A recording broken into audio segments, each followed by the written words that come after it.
Throughout my time on YouTube, I have hosted a total of 7 maps on my channel, as well as co-hosted another one with a different channel, co-hosted 2 others that ended up being cancelled, and hosted one on my channel that ended up getting cancelled.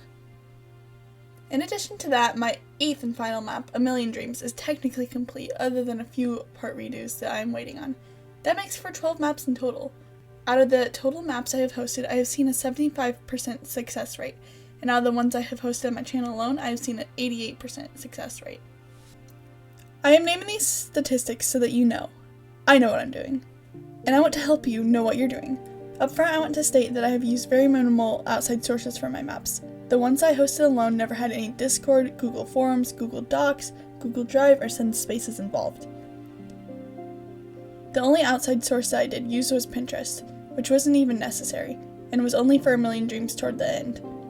Then I've been using a YouTube to MP4 converter, which I guess technically counts as an outside source, and then a video editor. But those are outside sources that involve editing the final map. I'm talking about using outside sources for organization. And my entire point here is that you don't need a large following or fancy apps to organize a map to see it through. Anyone can host a map. And anyone who is willing to keep up the trouble is 100% able to complete a map too. I started hosting maps during the lockdown of 2020. So I did have that to my advantage. The world was shut down and no one had anything to do, so the animation community was at a peak, and therefore it was easy to find people willing to join my maps. Even if we're no longer in that stage anymore and the animation community appears to almost be dying off, don't fret. In fact, deciding to host a map is a spark that could keep the animation community going strong. The reason, at least from my perspective, a lot of people seem to be doing fewer maps is this. Warrior Cats is a lead fandom in the animation community, and people have begun to grow a little tired of it, especially after the latest books haven't had the same feel as the original. People have started to branch off to newer and unique fandoms, like fandoms that don't involve drawing animals, which tends to be easier to draw than humans. However, with a smaller fandom, it's way harder to find a map to join for that fandom, so people in the end seem to just give up on animating map content for that fandom, especially when the fandom is small enough that they can't find people to join their map in the first place. For the larger channels, there's been so much drama with their maps that they've all decided to quit because it's not worth having thousands of people after you for some slight mistake or varied opinion. Which, that makes a lot of sense if you think about it. And it's the drama that is killing the map community because the larger channels are the ones that the smaller channels look up to. If smaller channels have lost the people they look up to, they're less likely to continue doing their own maps because they'll have lost that inspiration. For medium-sized channels like 800 to 10,000 subscribers, it seems to be because a lot of us started our channels when we were young teens, and now we're reaching adulthood and are just too busy to worry about hosting a map. There's not much that can be done about this. For small channels, a lot of it is because they have lost the inspiration given by larger channels. And guys, you beginners are the next generation. Now, I want to clarify that I mean beginners to YouTube, like you've just started your channel and haven't gained a large following yet. I don't necessarily mean beginning artists. I've seen people join YouTube who certainly aren't beginner artists, though I see a lot of beginner artists join YouTube and then start joining mass amounts of map projects. That is how they end up going from a beginner artist to, well, a professional. And maybe it's just because I've changed my content a little bit, but I feel like I just don't see map calls going out often anymore. I don't know the last time I saw a channel with a small following posted a completed map. And as the next generation without them, there will be no future of the animation community on YouTube, making it just a fad, which is really sad. Other things could be hurting the animation community too, like AI or comparison, or so many other things. But I'm focusing on the fact that maybe smaller channels don't know where to start. So many bigger channels are quitting due to drama, so small channels have nothing to see and work toward. And without seeing large channels hosting maps to model after, they have no basis of where to start either. At least, this is what I feel like is the problem. So, that was a very long intro, but in this video I'd like to explain the process I use to host maps. I used a very simple process that I hope just about anyone can adapt.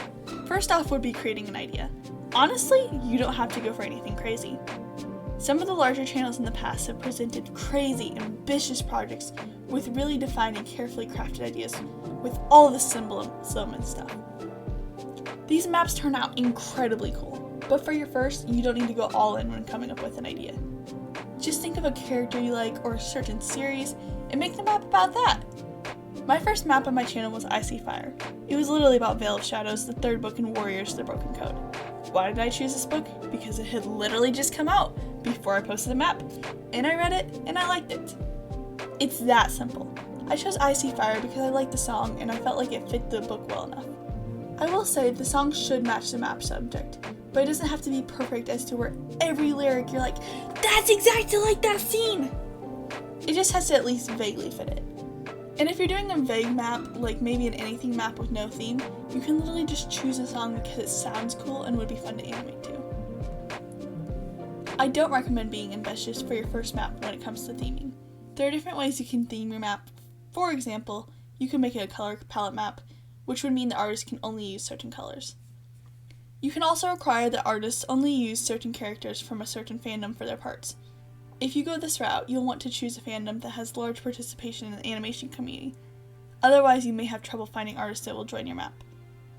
You can make your map about a certain subject or a character in a fandom, like if it were Warriors, maybe you'd want to do a map about specifically medicine cats.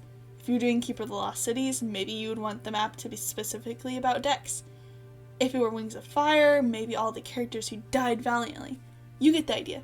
There's voice acting maps too, where you can have people audition and read lines from a script, usually a specific scene from a book, and then you post the audio so that people can animate that scene. That's definitely a more ambitious project though. Next, after deciding the map's content, would be the map call. For this, you'd simply draw an art piece that goes along with the subject of the map. Then you slap text on it that says the name of the map. It really just needs to be there for the video, so it doesn't have to be perfect, though something more aesthetically pleasing that follows graphic design rules is probably more likely to draw people to your map. Then you have to edit it. You can use an editor, or you can even use Flip-a-Clip. I think that I used Flip-a-Clip to create my first few map calls. Make sure to divide the lyrics of the song at parts that make sense. You wouldn't want to divide a line of a song between two parts. For example, if for some ridiculous reason you decide to use Never Gonna Give You Up by Rick Astley for a map, you wouldn't want to have one part use the lyrics, never gonna give you up, never gonna let, and then the next part use the lyrics, you down, never gonna run around. That's breaking up the song midline. That kind of editing will repel people from your map, because it's just confusing and hard to animate to. So be careful with editing, but overall it's fairly easy. You just need a program where you can make your map art show on screen for a certain amount of time and have changing text overlay on top of it, and then be able to add music. Any editing software should be able to do that. Then, once editing is done, you post it to YouTube. This is where it starts to vary. A lot of people nowadays will put a participants list in the description and then a Discord link. Sometimes there's not even a participants list. Sometimes they do put the rules in there, but sometimes they only keep them on the Discord. A lot of times the rules, as well as the script and character references, if applicable, can be found in a Google Doc linked in the description. It depends on the host and how they want to organize their map. Also, the standard way is to ask for parts in the comments of the video, as it is technically the most simple option. However, recently it has become popular to have participants have to request a part via Google Forms. Requesting a part through Google Forms and being required to join their Discord has become pretty mainstream nowadays.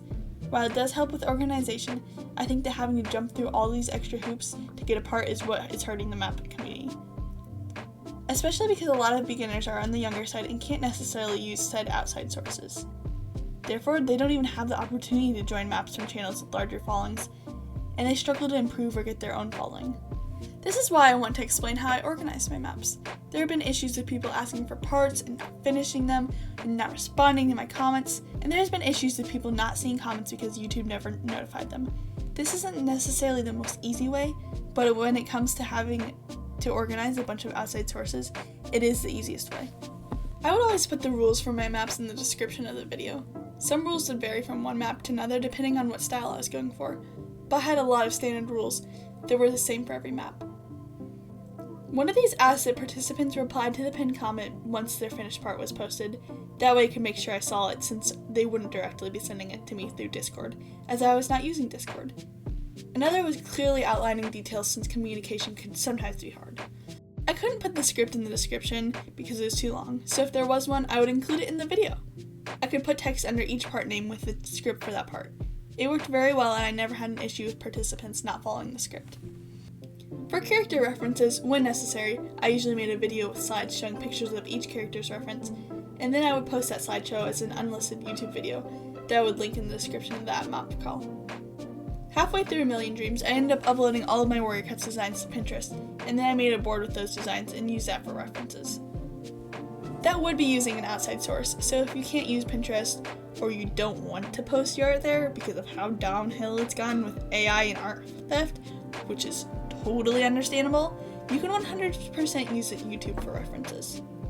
Usually for communication, I'll just post replies to people's initial comments, giving them updates. If they don't respond within 3 more days, I'll send another. If I think they're ignoring me or aren't seeing these comments because YouTube isn't notifying them, I'll comment about it on their latest video. If they don't respond to that within a week or so, I'll give them warning, and if they don't respond to that, I'll kick them from the map. This isn't ideal, and I always felt like I was annoying people, but it works to get the map done, especially if you don't want to use Discord. Finally, if you aren't using outside sources, you can't have people directly send you the files for their parts, so you will have to use a YouTube to MP4 site. Since these sites can be slightly sketchy, some people before have used screen recording, and sometimes you can't notice if it's done right, but I've noticed a lot of times it'll either be lesser quality or it'll have a watermark / channel brand showing. Now it depends on what you're comfortable using, but for this part, you have to use an outside source of some sort. But again, this part is based on editing rather than organization, and I'm mainly talking about how to host a map, and organize it without using outside sources. That really concludes all of my tips about hosting a map without outside sources. Like I said, I've made it work 7 times, going on 8. A Million Dreams will be my last map once it's completed, so I thought I'd pass on my knowledge. Make sure to keep an eye out for the map. I really would like to get it out soon, though redoing my part is taking a long time, and I'm waiting on 2 other people to redo their parts too. Look forward to it sometime in the coming months, and while you're at it, host a map of your own. Thanks for watching, bye!